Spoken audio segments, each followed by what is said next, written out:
Does eBay dropshipping really work in 2026? Well, as you can see on my screen, it does. And I just got started on this account, and we've already done about $1,000 in sales. And this is a new account. This is not even a month old. How did I do this? Pretty simple.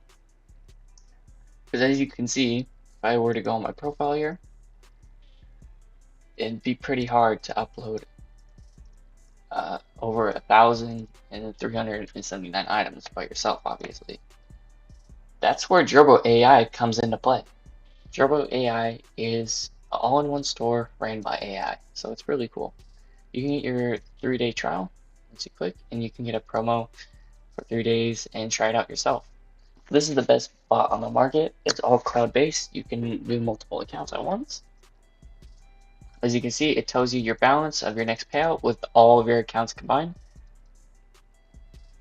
So if I go here to my orders, it can also list all your orders, and the bot automatically posts everything. It does research automatically and everything for you, so it's pretty simple. This isn't the tutorial video.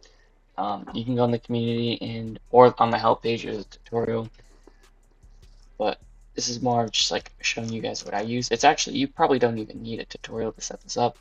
It's really simple. There's just a lot of features that can get overwhelming. I mean, you can upload daily or weekly, so you can do 80 listings on the daily, and you can literally have AI just do the whole thing for you. I think it's this one right here. Yeah, and it disables everything else and picks the profits for you and everything. So it's pretty cool. But yeah, that's DroboAI. They support Germany and Australia and the US currently, nowhere else. So go ahead and go get DroboAI. Give it a shot, man.